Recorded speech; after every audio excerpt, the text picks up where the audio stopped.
Assalomu alaykum. Uyimizga 3 faza kelgan. Mana shunday vaziyatda 3 ta 1 fazali kuchlanish relasi qo'yganingiz yaxshimi yoki bitta 3 fazalimi? Hozir bularni har birini qulayligi, narxi va kamchiliklarini ham ko'rib chiqamiz. 3 fazali liniyada qanaqa muammolar bo'ladi? Liniyadagi kuchlanish me'yordan oshib ketadi yoki me'yordan tushib ketadi. Qaysidir fazamizda uzilish bo'ladi. Yokida fazalar orasidagi kuchlanish farqi katta bo'ladi. Aytaylik, qaysidir fazamizda 250-260 volt, boshqasida esa 180-190 volt bo'lishi mumkin. Yokida fazalar joy almashib keladi. Liniyada ta'mirlash ishlari olib borildi, simlarni qaytib ulaganda 3 ta faza joy almashib qoldida, mana shunday vaziyatda 3 fazali kuchlanish relasi turgan bo'lsa, uyimizga kelgan tokni to'liq uzib qo'yadi. Shuning uchun ham uyimizdagi iste'molchilar bir fazali bo'lsa, albatta 3 ta 1 fazali kuchlanish relasi qo'yganimiz yaxshi. Sababi 1 fazali iste'molchilarga umuman qizig'i yo'q.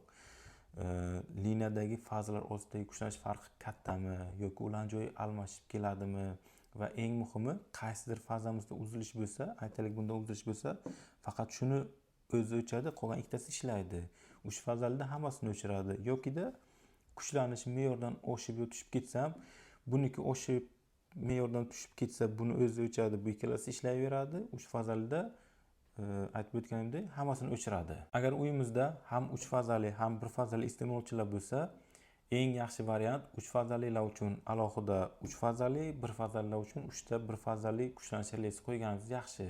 Sababi 3 fazada qanaydir muammo bo'lsa, mana bu yerda kuzatuv kamerasi bo'lishi mumkin, Wi-Fi router, muzlatgich yoki boshqa o'chishi mumkin bo'lmagan elektr jihozlarimiz bo'lishi mumkin-da, bu uzaveradi liniyani.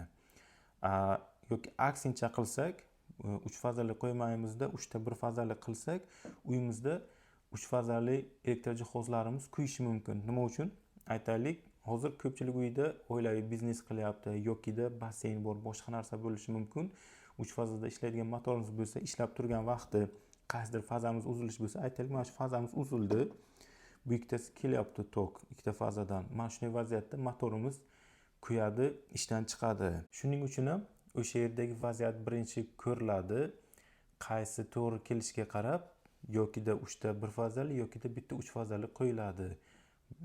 Sharoitni o'rganmasdan mana bu to'g'ri keladi yoki mana bu to'g'ri keladi deb bo'lmaydi. Undan tashqari, hozirda kundan kunga yangiliklar bo'lyapti. Ishlab chiqaruvchilar ham elektriklarga va mijozlarga yengil bo'lishi uchun yangiliklar qilyapti. Oddiy misol, mana shu Zuburni 3 fazali D663 modeli ham 3 ta 1 fazali kuchlanish relasida ishlab bo'ladi yokida faqat 3 fazali kuchlanish relasida ishlab bo'ladi.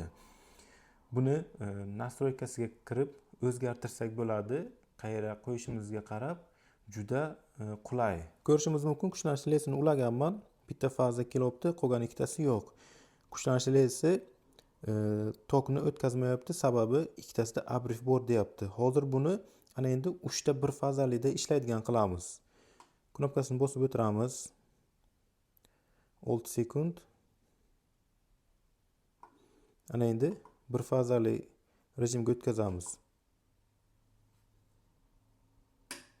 Bo'ldi. Narxiga keladigan bo'lsak, Zuburni 1 fazali 63 amperlik kuchlanish relalarining narxi hozirda 700 ming so'm atrofida. Bu modeli 3 fazaliga esa 1 million 400 atrofida. O'ylashingiz mumkin, 3 ta 1 fazali qimmatroq chiqar ekan, 3 fazali arzon. To'g'ri, lekin keyinchalik mana bu 1 fazalida qaysidir biri ishdan chiqsa, faqat o'shanisini almashtiramiz, arzonga tushadi. 3 fazalida esa buni yaxlit almashtirishimizga to'g'ri keladi. Lekin men 3 yildan oshiqroq bo'ldi shu do'konda ishlayman. Hozirgacha biror marta bo'lmabdi shu Zubur kuchlanish relasi ishdan chiqqanini, buzilganini. Mana bu modelni sotamiz. Bular endi yaqinda kelgan. Biror marta muammo qilmabdi.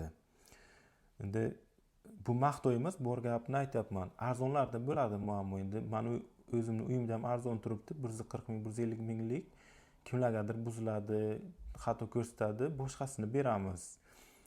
Endi oddiy misol, bularni materiali, korpusi yonmaydigan polikarbonatdan tayyorlangan. Undan tashqari ichida datchigi bor, harorati 80 dan oshib ketsa o'chiradi, yonib ketmasligi uchun.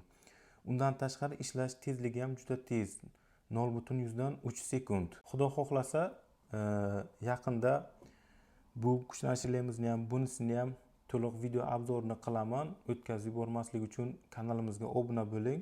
Undan tashqari qiziq qisqa videolarni Instagram sahifamizga yuklayapman.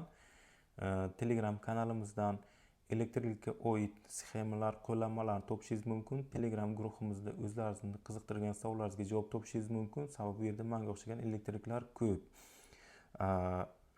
Zubini o'zini sahifasini ekranlaringizda ko'rib turishlaringiz mumkin. Shu yerdan kirib, qanaqa modellari borligini qiziqib ko'rishlaringiz yoki qo'llanmasini yuklab olishlaringiz mumkin. Savollar qolgan bo'lsa, bemalol o'zimga yoki izohga yozsalaringiz bo'ladi.